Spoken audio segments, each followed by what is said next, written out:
नमस्कार, मैं प्रबोधिनी शर्मा एक बार फिर उपस्थित हूँ एक नई वीडियो के साथ और इसमें हम बात करेंगे diversity in living world.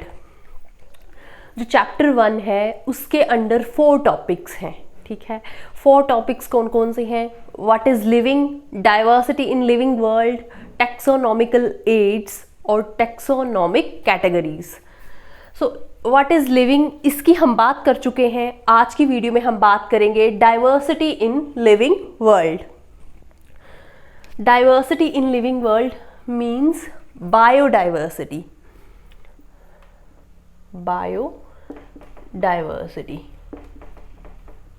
Biodiversity.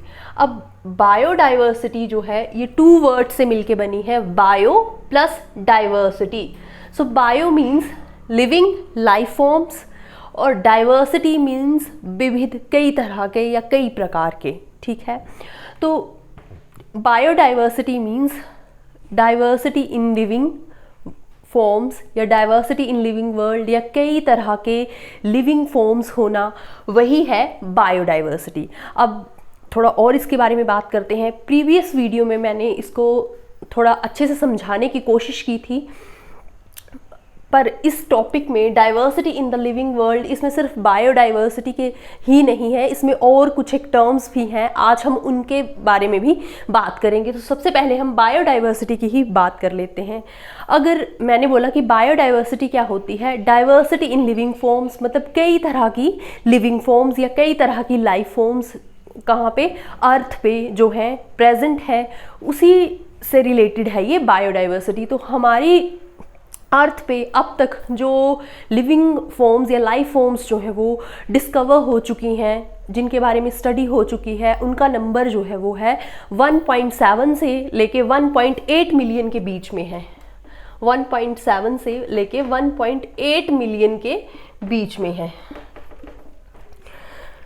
इसमें से प्लांट्स की बात करें जिनके बारे में स्टडी हुई है, उनका नंबर है 0.5 मिलियन।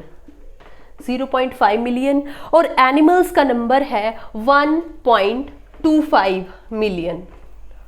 तो और एनिमल्स में भी किसका नंबर है ज़्यादा? इंसेक्ट्स का सबसे ज़्यादा नंबर जो है, जिसके ऊपर डिस्कवर जिनके बारे में स्टडी हो चुकी है, वो है इंसेक्ट्स। ठीक है, अब हम बात करते हैं इस बायोडाइवर्सिटी से रिलेटेड ही कि बायोडाइवर्सिटी जो है, मैंने बोला कि इसमें लाइफ फॉर्म्स आती हैं कई तरह की। जैसे हम बात करें प्लांट्स की, तो प्लांट तो एक मतलब कैटेगरी हुई। अब इसके प्लांट्स एक कैटेगरी हुई, इसके अंडर कई तरह के प्लांट्स आते हैं, कई तरह के हैं, स्मॉल हैं, बिग हैं, कई तरह के प्लांट्स हैं, नंबर ऑफ प्लांट्स हैं, डिफरेंट हैबिटेट के अकॉर्डिंग जो है वो डिफरेंट टाइप के प्लांट्स हैं। जब हम एनिमल टर्म की बात करते हैं तो उसके अंदर भी बहुत सारे एनिमल्स आते हैं, नंबर ऑफ एनिमल्स आते हैं, स्मॉल एनिमल्स आते हैं, बिग एनिमल्स आते हैं, कई तरह के एनिमल्स आते हैं। अब उनकी हैबिटेट सबके अलग अलग हैं, कई तरह के। और तीसरे आते हैं माइक्रो ऑर्गेनिजम्स जिनको कि हम नेक्ड आई से नहीं देख सकते, बट वो हमारी सराउंडिंग में जो है वो प्रेजेंट रहते हैं। चाहे हम रूम में हैं, चाहे हम बाहर हैं, वो वहाँ पे माइक्रो ऑर्गेनिज्म जो है वो प्रेजेंट रहते हैं। उनको हम with the help of microscope ही देख सकते हैं। तो मैंने प्लांट्स की बात की कि कई तरह के प्लांट्स होते हैं, एनिमल्स की बात की कि कई तरह के एनिमल्स होते हैं, माइक्रो ऑर्गेनिजम्स कई तरह के होते हैं। तो ये जितनी भी लाइफ फॉर्म्स अर्थ पे प्रेजेंट हैं, वही रिप्रेजेंट करती हैं इस बायोडाइवर्सिटी शब्द को इसको।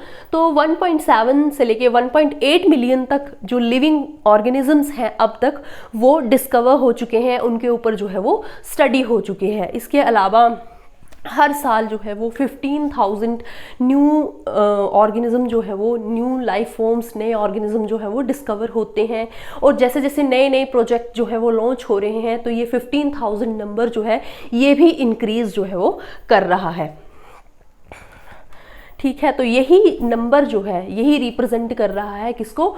वर्ल्ड बायोडाइवर्सिटी को। और बायोडाइवर्सिटी अगर हम पूरी मतलब अर्थ की बायोडाइवर्सिटी देखें, ठीक है, ये तो सिर्फ वही नंबर है जो हम स्टडी कर चुके हैं। अगर पूरी अर्थ पे हम बायोडाइवर्सिटी का नंबर देखें तो ऐसा माना जाता है कि ये 5 मिलियन से लेके 30 मिलियन के बीच में जो है वो आता है। अब नेक्स्ट बात करते हैं। अब ये जो मैंने बात की कि कई तरह के ऑर्गेनिजम्स होते हैं, चाहे वो प्लांट्स हैं, चाहे वो एनिमल्स हैं, चाहे वो माइक्रो ऑर्गेनिजम्स हैं। तो इन माइक्रो ऑर्गेनिजम्स के या फिर इन ऑर्गेनिजम्स के, इन प्लांट्स के, स्पेशली प्लांट्स और एनिमल्स की जो है वो हर जगह पे अपने अपने नाम होते हैं जिनको बोला जाता है लोकल नेम्स। लोकल नेम्स, इनको जो है लोकल नेम्स या कॉमन नेम्स जो है वो वहाँ के माना जाता है। अब इसमें दिक्कत ये है कि ये लोकल नेम्स जो है वो अकॉर्डिंग टू जहाँ पे जगह जगह पे के हिसाब से वेरी करते हैं। मतलब एक कंट्री में ही एक जो है किसी एनिमल का नाम, किसी ऑर्गेनिज्म का नाम जो है वो, कई नाम जो है वो हो सकते हैं एक ही कंट्री में, अलग अलग जगह पे लोकल नेम्स जो है वो अलग अलग हो सकते हैं। तो इससे क्या है कि कन्फ्यूज़न जो है वो क्रिएट होती है। ठीक है, तो इससे कन्फ्यूज़न क्रिएट होती है और उस कन्फ्यूज़न को दूर करने के लिए जो है वो नेमिंग को स्टैंडर्डाइज किया गया है। लिविंग ऑर्गेनिजम्स की नेमिंग को जो है वो स्टैंडर्डाइज करने की ज़रूरत पड़ गई। मीन्स स्टैंडर्डाइज करने की ज़रूरत मीन्स उसके लिए कुछ प्रिंसिपल, कुछ क्राइटेरिया बनाने की ज़रूरत पड़ गई कि ताकि उन प्रिंसिपल और उन क्राइटेरिया के अकॉर्डिंग ही जो है वो नए नाम जो है बनाए जाएं और एक ऑर्गेनिज्म का जो है वो एक सारे वर्ल्ड में एक ही नाम हो। तो इसके लिए जो नॉर्म्स, रूल्स, रेगुलेशन या प्रिंसिपल या क्राइटेरिया बने, उसके लिए जैसे अगर हम प्लांट्स की बात करें तो ICBN ने, international code of botanical nomenclature ने नेमिंग की किसके लिए? प्लांट्स के लिए। प्लांट्स के लिए नेमिंग नहीं की, प्लांट्स के लिए इन्होंने प्रिंसिपल और क्राइटेरिया दिए। किसने? ICBN। तो ICBN के अंडर जो है वो, international code of botanical nomenclature के अंडर जो है वो प्लांट्स की नेमिंग कैसे करनी है उसके जो है वो प्रिंसिपल और क्राइटेरिया आते हैं। और ICZN के अंडर जो है वो एनिमल्स के लिए उनकी नेमिंग कैसे करनी है उसके प्रिंसिपल और क्राइटेरिया आते हैं। ICZN, international code for zoological nomenclature. ये बोटानिकल नोमेनक्लेचर और ये जूलॉजिकल नोमेनक्लेचर, जूलॉजिकल एनिमल्स के लिए और बोटानिकल प्लांट्स के लिए। अब मैंने बात की कि नेमिंग को स्टैंडर्डाइज करने की ज़रूरत क्यों पड़ी, क्यों प्रिंसिपल क्राइटेरिया बनाने की ज़रूरत पड़ी, क्योंकि लोकल नेम्स जो थे वो उनसे कन्फ्यूज़न पैदा होती थी। एक ही ऑर्गेनिज्म का अलग अलग जगह पे अलग अलग नाम होता था, तो वो नाम जो है एक ऑर्गेनिज्म का पूरे वर्ल्ड में एक ही नाम हो, उसके लिए जो है वो उस नेमिंग को स्टैंडर्डाइज करने की ज़रूरत पड़ी और उसी को बोला जाता है नोमेनक्लेचर। नोमेनक्लेचर या फिर नेमिंग बोला जाता है इसको, नोमेनक्लेचर या नेमिंग, नोमेनक्लेचर या फिर नेमिंग बोला जाता है। किसको? कि मतलब एक ऑर्गेनिज्म का पूरे वर्ल्ड में एक ही नाम हो, उसके लिए जो है वो कुछ रूल्स रेगुलेशन बनाए गए, कुछ नेमिंग को स्टैंडर्डाइज किया गया, उसी को बोला जाता है नोमेनक्लेचर। अब नोमेनक्लेचर बनाने के लिए, किसी ऑर्गेनिज्म को नेम देने के लिए, उसकी नेमिंग करने के लिए, उसका नोमेनक्लेचर करने के लिए क्या होता है कि उसके जो फीचर्स हैं उनको करेक्टली डिस्क्राइब करना आना चाहिए। ठीक है, जो पर्सन नेमिंग करने वाला है उसको उसके जो फीचर्स हैं उनको करेक्टली, उस ऑर्गेनिजम्स को करेक्टली डिस्क्राइब करने आना चाहिए। तो जब वो कोई पर्सन जो है वो उसको ऑर्गेनिज्म को करेक्टली डिस्क्राइब कर पाएगा, तभी जो है वो उसको प्रॉपर नेम दे पाएगा कि कौन सा नाम उसके साथ, उस ऑर्गेनिज्म के साथ जो है वो अटैच हो सकता है, तभी पता चल पाएगा। तो उसी को बोलते हैं आइडेंटिफिकेशन। एक बार फिर बता देती हूँ कि आइडेंटिफिकेशन क्या होती है कि किसी ऑर्गेनिज्म को जो है वो अच्छे से स्टडी किया, उसके फीचर्स को अच्छे से स्टडी किया और करेक्टली उसको डिस्क्राइब किया। उसको करेक्टली जब एक बार डिस्क्राइब कर लिया तो अपने आप समझ आती है कि इस ऑर्गेनिज्म को हम क्या नेम दे सकते हैं, और जो हम नेम दे रहे हैं वो पहले नेम यूज़ नहीं हुआ होना चाहिए, मतलब एक उसी ऑर्गेनिज्म का वो नेम होना चाहिए। तो उसको बोलते हैं आइडेंटिफिकेशन, कि हमने फीचर्स को अच्छे से स्टडी किया, फिर उसको क्या नेम देना है वो उसके साथ अटैच किया, उसको बोलते हैं आइडेंटिफिकेशन। ठीक है, मतलब हमने आइडेंटिफाई कर लिया फिर उसकी नेमिंग की। ठीक है, तो उसी को बोलते हैं आइडेंटिफिकेशन। ठीक है, अब नेक्स्ट आता है हमारे पास binomial nomenclature. Binomial nomenclature. So binomial nomenclature जो है बाइनोमियल नोमेनक्लेचर जो है इसको कैरोलस लिन्नियस ने दिया था। बाइनोमियल नोमेनक्लेचर इसको दिया था किसने? लिन्नियस ने, कैरोलस लिन्नियस ने। कैरोलस लिन्नियस ने जो था वो बाइनोमियल नोमेनक्लेचर दिया था। अब इसको बाइनोमियल क्यों बोला गया? Bi means two. Binomial nomenclature में, जिसको कि बायोलॉजिकल नेम भी बोलते हैं, इसमें क्या होता है कि टू वर्ड्स आते हैं। एक होता है जेनरिक या फिर जीनस। जेनरिक नेम, जीनस मतलब जेनरिक नेम भी बोलते हैं और जीनस भी बोलते हैं। और दूसरा होता है स्पीशीज या फिर उसको बोलते हैं स्पेसिफिक एपिथेट। साइंटिफिक नेम बनाने के लिए सिंपली हमने प्लांट्स और एनिमल्स की बात की कि ICBN ने रूल्स दिए, प्लांट्स के लिए ICZN ने रूल्स दिए, एनिमल्स के लिए। तो उन रूल्स के अकॉर्डिंग जो है वो क्या होता है, जो बायोलॉजिकल नेम होता है या फिर साइंटिफिक नेम होता है उसमें टू वर्ड्स होते हैं। एक होता है जेनरिक वर्ड जिसको कि बोलते हैं जीनस, और दूसरा होता है स्पेसिफिक वर्ड। जो स्पेसिफिक वर्ड होता है उसको स्पीशीज भी बोलते हैं। ठीक है, एक जेनरिक वर्ड होता है, एक स्पेसिफिक वर्ड होता है। तो दो वर्ड इसमें आते हैं, इसी वजह से इसको बाइनोमियल भी बोला जाता है। और ये बाइनोमियल नोमेनक्लेचर दिया था किसने? कैरोलस लिन्नियस ने इसको जो था वो दिया था। अब हम इसके लिए एक एग्जाम्पल भी ले लेते हैं। जैसे कि मैंगो है, मैंगो फ्रूट, उसका साइंटिफिक नेम है मैंगीफेरा इंडिका। मैंगीफेरा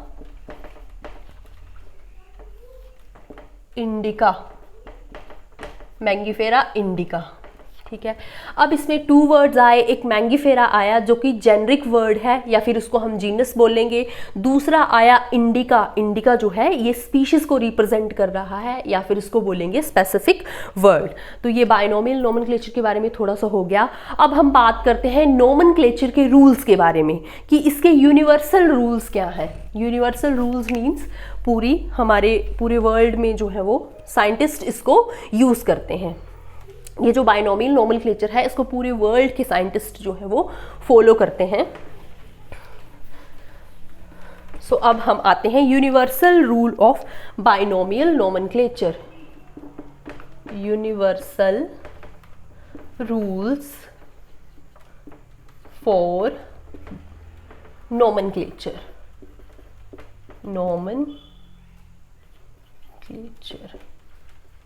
तो universal rules of binomial nomenclature की बात करें या नोमेनक्लेचर के यूनिवर्सल रूल्स की बात करें तो 4 मेन रूल्स हैं। ठीक है, 4 मेन रूल्स हैं हमारी जो NCERT बुक है उसके अकॉर्डिंग। सो फर्स्ट रूल क्या है कि जो साइंटिफिक नेम होता है या बायोलॉजिकल नेम होता है उसका ये जो मतलब नेम होता है उसको कहाँ से लिया जाता है? लेटिन से लिया जाता है, या फिर उसका कोई और ओरिजिन हो तो उसको जो है वो लेटिनाइज किया जाता है और लिखते जो है वो इटैलिक्स में लिखते हैं।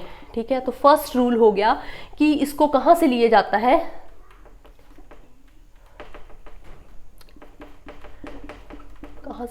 Taken from Latin.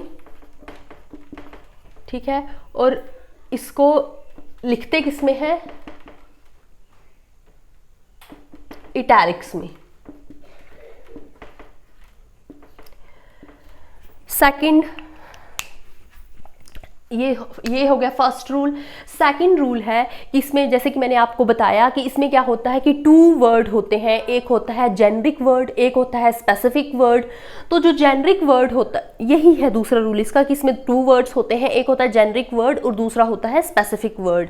और थर्ड इसका रूल है कि इसमें जो जेनरिक वर्ड होता है उसके फर्स्ट लेटर को हमेशा कैपिटल में लिखा जाता है। फॉर एग्जाम्पल, जैसे कि मैंने यहाँ पे लिया मैंगो का ही नाम लिया, फिर से यहाँ पे साइंटिफिक नेम मैंगीफेरा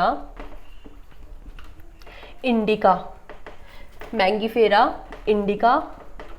तो इसमें मैंगीफेरा इंडिका मैंने साइंटिफिक नेम लिया। तो उसमें जो जेनरिक वर्ड होता है, फर्स्ट वर्ड जेनरिक वर्ड, उसका फर्स्ट लेटर जो होता है हमेशा कैपिटल होता है, और जो स्पेसिफिक वर्ड का फर्स्ट लेटर होता है वो हमेशा कैसा होता है? स्मॉल होता है। और इसका फोर्थ रूल है कि इसको अंडरलाइन ज़रूर करते हैं। जब भी हम इसको हैंड रिटन करेंगे, जब भी हम साइंटिफिक नेम को लिखेंगे तो उसको हम अंडरलाइन ज़रूर करेंगे, जैसे कि मैंने यहाँ पे किया है। और अगर हम इसको प्रिंट करते हैं तो हम उसको जो है वो इटैलिक्स में प्रिंट करेंगे, ठीक है। हैंड रिटन है ये, हैंड रिटन जब भी होगा तब हम क्या करेंगे, उसको अंडरलाइन ज़रूर करेंगे साइंटिफिक नेम को, और जब हम उसको प्रिंट करेंगे इटैलिक्स में उसको हम प्रिंट करेंगे, ठीक है, प्रिंट इन इटैलिक्स। तो ये 4 रूल्स हो गए। इसके अलावा 5th रूल है, 4 रूल हो गए, ओके। अब इसका 5th रूल ये है कि अगर हमने साथ में ऑथर का नाम भी इंडिकेट करना है, ऑथर का नाम जो है मोस्टली उसको लिखा जाता है एब्रीवेटेड फॉर्म में। जैसे मैंगीफेरा इंडिका जो है, इस स्पीशीज़ को फर्स्ट टाइम डिस्क्राइब किया था लिन्नेस ने, तो हम ऐसे लिख सकते हैं इसको आगे, ठीक है, एब्रीवेटेड फॉर्म में, और आगे डॉट लगा सकते हैं। तो ये जो हम ऑथर का नाम लिखेंगे, ये हम स्पेसिफिक एपिथेट या स्पीशीज से आगे जो है वो हम लिखते हैं, जैसे कि मैंने यहाँ पे लिखा, और उसको लिखते हैं मोस्टली एब्रीवेटेड फॉर्म में। अब ये जो ऑथर का नेम है ये इंडिकेट करता है कि फर्स्ट टाइम जो था इन्हीं ऑथर ने इस स्पीशीज को जो था फर्स्ट टाइम डिस्क्राइब किया था। तो ये हो गए universal rule for nomenclature. First आ गया कि हम जब भी साइंटिफिक नेम या बायोलॉजिकल नेम लिखते हैं तो उसको हम जो है वो लेटिन से हम उसको लेते हैं और इटैलिक्स में हम लिखते हैं। दूसरी बात कि उसमें एक जेनरिक वर्ड होता है, स्पेसिफिक वर्ड होता है साइंटिफिक नेम में। थर्ड बात, जो जेनरिक वर्ड होता है उसका फर्स्ट लेटर कैपिटल होता है और स्पीशीज़ का फर्स्ट लेटर जो है वो स्मॉल होता है। और फोर्थ कि जब भी हम साइंटिफिक नेम लिखते हैं हैंड रिटन तो उसको अंडरलाइन ज़रूर करते हैं, और जब हम उसको प्रिंट करते हैं तो हम इटैलिक्स में प्रिंट करते हैं। और फिफ्थ कि अगर हमने ऑथर का नाम साथ में लगाना है तो उसको स्पीशीज़ के बाद लगाते हैं, जैसे कि हम स्पेसिफिक एपिथेट भी बोलते हैं, तो स्पीशीज़ के बाद हम उस ऑथर के नाम को लगाते हैं, और वो ऑथर का नाम जो है वो ये बताता है कि उस ऑथर ने फर्स्ट टाइम उस स्पीशीज़ को जो था वो डिस्क्राइब किया था। अब ये भी हो गया। अब हमारे पास हमने आइडेंटिफिकेशन और नोमेनक्लेचर इसकी तो बात कर ली थी। अब हम नेक्स्ट आते हैं टेक्सा के ऊपर। एक टर्म होती है टेक्सा, कैटेगरी, ऐसी टर्म्स भी जो है वो इस चैप्टर में इसी टॉपिक के अंडर जो है वो दी गई हैं, उनके बारे में बात कर लेते हैं। वो टर्म्स आती हैं किसके अंडर, क्लासिफिकेशन के अंडर आती हैं। सो क्लासिफिकेशन क्या है, अब हम इसके बारे में बात कर लेते हैं कि what is classification.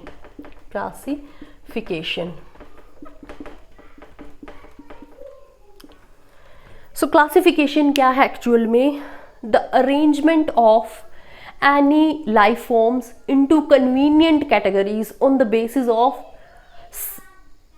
common observable characters, ठीक है। so what is classification? classification is the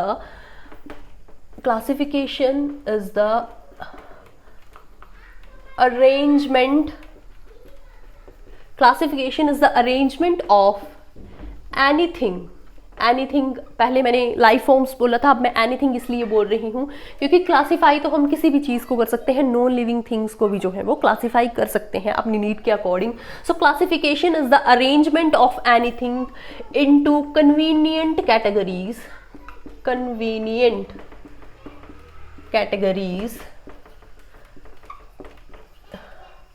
on the basis of common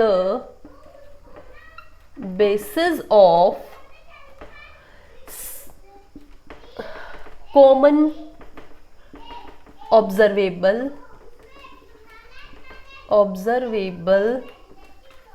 characters, ठीक है। Classification is the process of या is the arrangement of anything into convenient categories on the basis of common observable characters. अब इसके लिए मैं example लेती हूँ। For example, पहले नीचे से शोर आ रहा है, मैं थोड़ा पॉज करके देख लेती हूँ। तो क्लासिफिकेशन जो है इसके लिए मैं एक एग्जांपल लूँगी छोटा सा, कि मैंने जैसे कि छोटे बच्चे के टॉयज़ लिए किसी के, उसमें छोटे छोटे टॉयज़ हैं और उन टॉयज़ में प्लांट्स भी हैं, उन टॉयज़ में एनिमल्स भी हैं और कुछ एक छोटी छोटी पिक्चर्स हैं माइक्रो ऑर्गेनिजम्स की, ठीक है।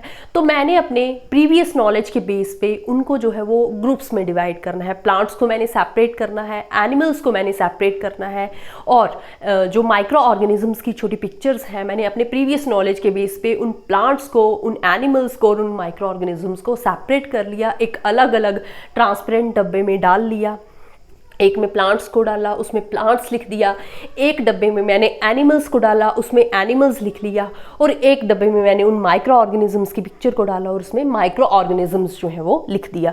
तो मेरे पास पहले जो था टॉय सारे इकट्ठे थे, सारे मिक्स थे और फिर बाद में मैंने उनको सेपरेट कर लिया, 3 कैटेगरीज बना दी। प्लांट्स की कैटेगरी हो गई, एनिमल्स की कैटेगरी हो गई और थर्ड कैटेगरी हो गई माइक्रो ऑर्गेनिजम्स की। तो इस तरह मेरे पास 3 कैटेगरीज हो गई। तो मैंने उनको क्या किया, मैंने उनको क्लासीफाई कर दिया। Classification is the arrangement of anything into convenient categories. मैंने अपनी सुविधा के लिए 3 कैटेगरीज बना ली, एक प्लांट्स की, एक एनिमल्स की और एक माइक्रो ऑर्गेनिजम्स की, on the basis of common observable characters. अब मैंने उनको कैसे सेपरेट किया, कुछ एक कॉमन से करेक्टर हैं जैसे कि प्लांट्स के होते हैं कॉमन मेरे नॉलेज के हिसाब से भी, और जो भी कॉमन करेक्टर्स होते हैं ऑब्जर्वेबल कॉमन करेक्टर्स, उनको मैंने देखा और उसके हिसाब से 3 जो था मैंने कैटेगरीज बना ली।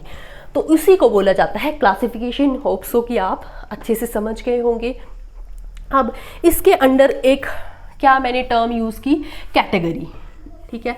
सो वर्ड कैटेगरी भी आप समझ गए। ये वर्ड कैटेगरी जो है ये मतलब ये वेरिएबल फॉर्म में यूज़ होता है। वेरिएबल फॉर्म्स में मीन्स जैसे एक मैंने प्लांट्स लिखा और उसमें नंबर ऑफ प्लांट्स। अब मैं टर्म प्लांट्स जो है उसमें कई तरह के प्लांट्स आते हैं, टर्म एनिमल है उसमें कई तरह के एनिमल्स आते हैं, माइक्रो ऑर्गेनिज्म है उसके कई तरह के माइक्रो ऑर्गेनिजम्स जो है वो आते हैं या आ सकते हैं।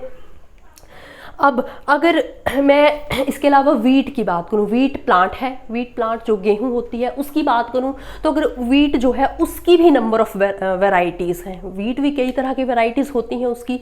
तो वर्ड वीट जो है वो भी कैटेगरी को रिप्रेजेंट कर रहा है। प्लांट्स, एनिमल्स, माइक्रो ऑर्गेनिजम्स, ये तो कैटेगरीज हैं ही 3, बट जो वर्ड वीट है उसके अंडर भी जो है कई तरह की वीट की वैरायटीज़ आती हैं, इसीलिए वीट वर्ड जो है ये भी एक कैटेगरी को रिप्रेजेंट कर रहा है। अब अगर एनिमल्स के केस में मैं डॉग की बात करूँ तो डॉग टर्म जो है इसके अंडर कई तरह के डॉग्स आते हैं, डॉग्स की भी कई वैरायटीज़ होती हैं। तो ये भी वर्ड डॉग जो है ये भी एक कैटेगरी को जो है वो रिप्रेजेंट कर रहा है, ठीक है। Plant, animal, micro organism, dog और वीट, ये जो है कैटेगरीज हैं। तो कैटेगरीज जो है वेरिएबल फॉर्म्स में होती हैं और वेरिएबल फॉर्म्स का क्या मतलब है यहाँ पे वो मैंने आपको समझा दिया। तो यही कैटेगरीज जो है इनके लिए एक टर्म यूज होती है टैक्सा, मतलब कैटेगरी को टैक्सा भी बोलते हैं, ठीक है। तो कैटेगरीज को रिप्रेजेंट करने के लिए कैटेगरी ना बोल के उसको टैक्सा भी बोला जाता है। तो ये वर्ड टैक्सा कैटेगरी के लिए भी यूज होता है। तो टैक्सा जो है ये रिप्रेजेंट करता है किसको, कैटेगरीज को एट वेरी डिफरेंट लेवल्स।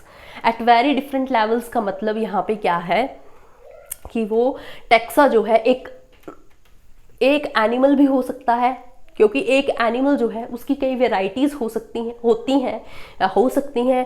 एक प्लांट है उसकी कई वेराइटीज़ हो सकती हैं। तो एक सिंगल प्लांट है जैसे राइस है वो भी टैक्सा है। प्लांट्स जो है वो भी ये वर्ड भी जो है वो टैक्सा है। एनिमल्स वर्ड जो है ये भी टैक्सा है और एक डॉग जो है वो भी टैक्सा है। तो टर्म टैक्सा जो है ये वेरिएबल फॉर्म्स में यूज होती है, ये कैटेगरी को ही रिप्रेजेंट करती है एट वेरी डिफरेंट लेवल। अब नेक्स्ट था हमारे पास बहुत ही 2 कॉमन सी टर्म्स और बहुत इंपॉर्टेंट हैं 2 टर्म्स, ये इनको आपने ध्यान से सुनना है और ध्यान से समझना है। ये है, एक है टैक्सोनॉमी, ठीक है, और दूसरी टर्म है systematics. Taxonomy and systematics. Taxonomy और दूसरी है Systematix.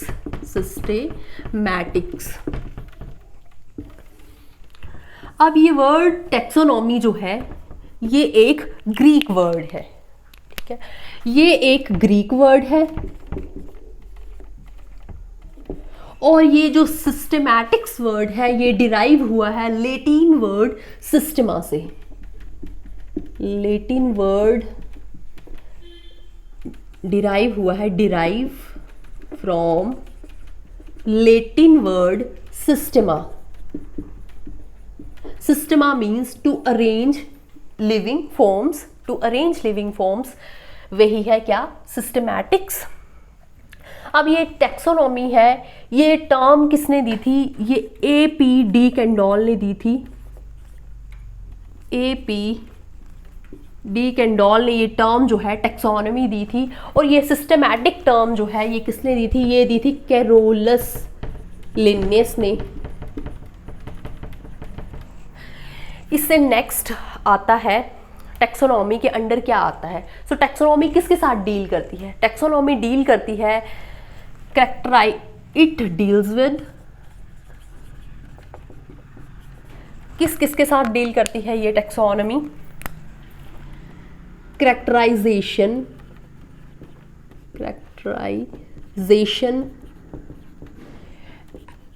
Identification, nomenclature, and the last one is characterization, identification, nomenclature and classification.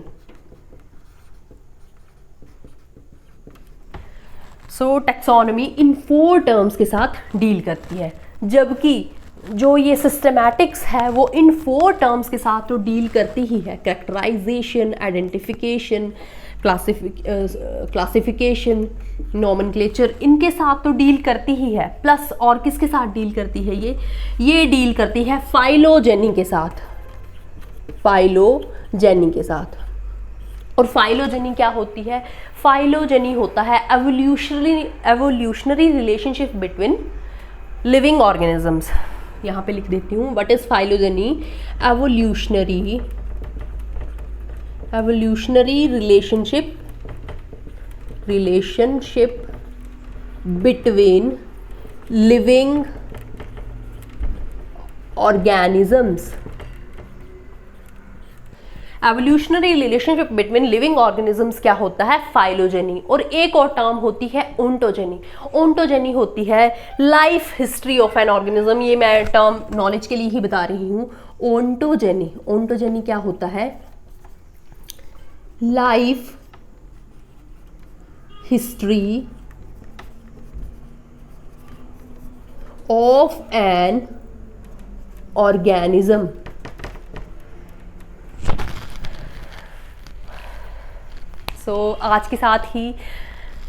आज इसी के साथ ही जो है वो यहाँ पे टॉपिक जो है वो क्लोज होता है, diversity in living world. Next है हमारे पास टैक्सोनॉमिक कैटेगरीज। आज के लिए इतना ही। Thank you.